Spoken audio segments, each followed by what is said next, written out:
Welcome to the official YouTube channel for the Colin Cowherd podcast. Go on, hit the subscribe button. There you go, right down there. If you want to be among the first to hear my weekly takes, NFL, college football, more, right there. So I think the Tom Brady situation is fascinating. I had people asking me in the airport about this. I went golfing and I had a couple people ask me about the story that he's going to be, he's trying to be a Raiders owner. And if you're a Raiders owner, there are limitations on what you can do in the NFL. And that Had Tom Brady, had you heard about that before, like in the halls? no. And so, and it's one of those things that's above my pay grade. That's management. But, so for people that don't know, he can't criticize officials. He can't be in certain meetings, production meetings.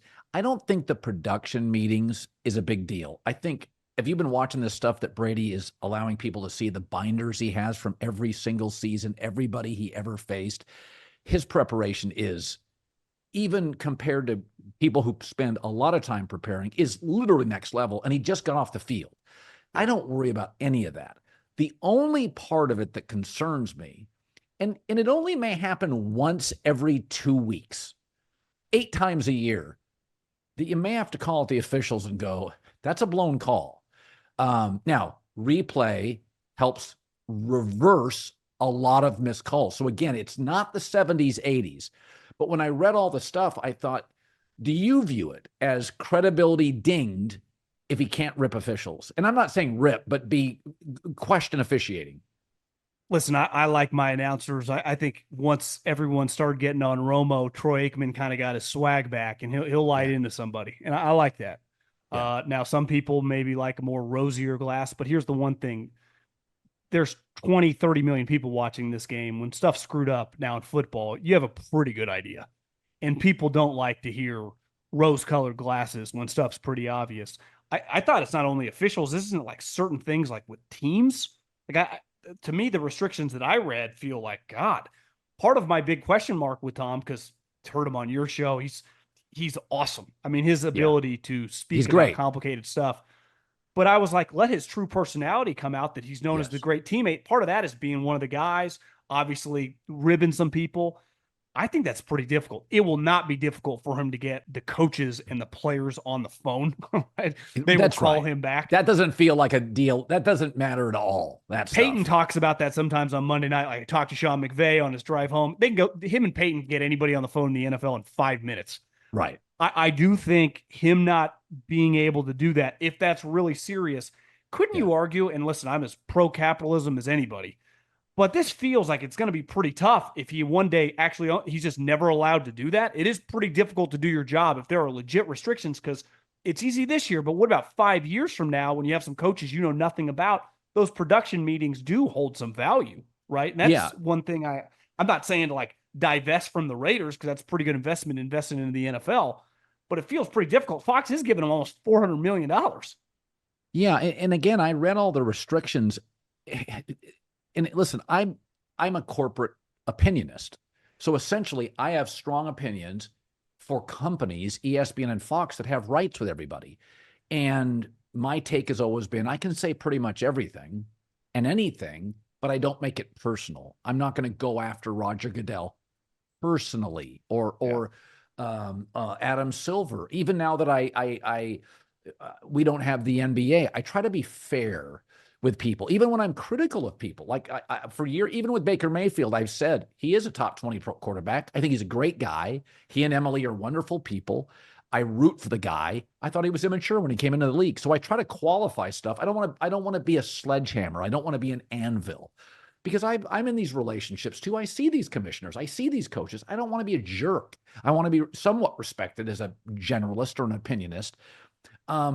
But the one that did jump out to me was the officiating, because, and again, Tom's such a prep monster. I don't worry about the other stuff.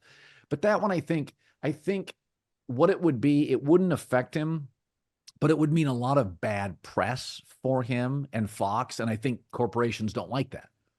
My theory was, when I read the headline and kind of read, I think Florio wrote a long thing on it, was, think how many owners over the last 20 years he's cost money.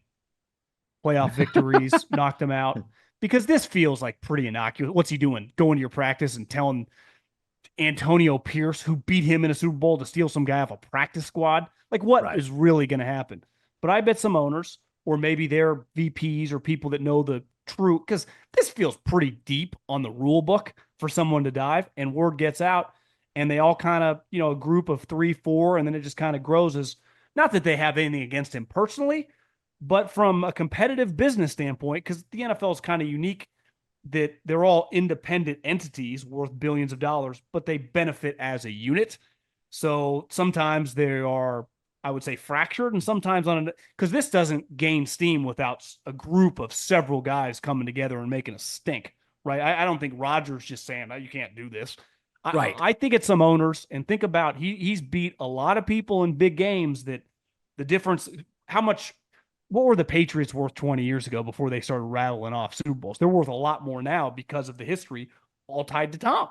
And think the Colts might have 3 or 4 Super Bowls, the Ravens, the Steelers. I mean, there are a lot of teams that the difference of the marketing, the obviously what you make when you're a Super Bowl champion, getting to the Super Bowl, that just have an axe to grind. And we saw it Well, forever with people going after Bill on some of this stuff.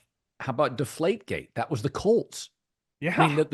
mean, Deflategate, the irony of Deflategate is Brady, after Deflategate, was a more efficient quarterback. His numbers went up once we knew. It's almost like Harbaugh at Michigan. Once the Connor Stallions story came out, and now Harbaugh couldn't coach, and they played their toughest games of the year late when all the Connor Stallion stuff was out. They beat people worse.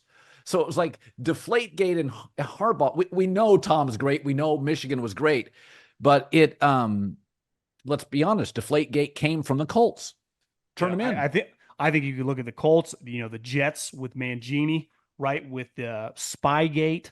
I think you could just go to their division. I can't imagine the Dolphins think that highly of Tom, him kicking their ass forever. The Bills, the AFC North teams, the Steelers, the Ravens. And this isn't like we're going to ruin your life.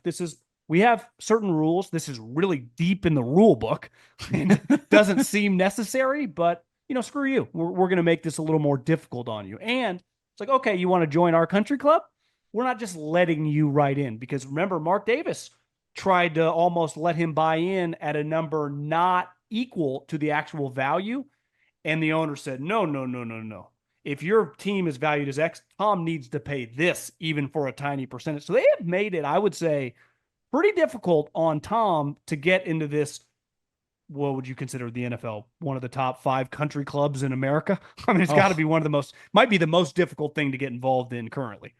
Yeah, I mean, it's the #1 TV show on every network it's on. I mean, I always say this. Every business ever started in America is looking for marketing and has to pay a fortune for it. I mean, think about how much Stephen A. Smith, myself, Scott Van Pelt, Mike and Tony, Nick Wright, all these shows, how much free publicity the NFL gets. Every day, 6 months.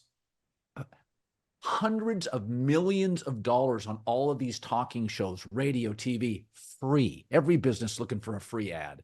So it's it's the best Well, business. it's one of the great businesses tail in the world we're in, right? I mean, we can make a lot of money just talking about football because of the amount of people that want to listen and watch. Obviously, they consume these games. That's back to Tom. You're right. It can get weird if he has to tiptoe about things that are pretty obvious. Right. And right. and maybe he won't care, but I think any human being on a new job, you don't want to start. It's a weird spot to be in. There's no debating that. All right.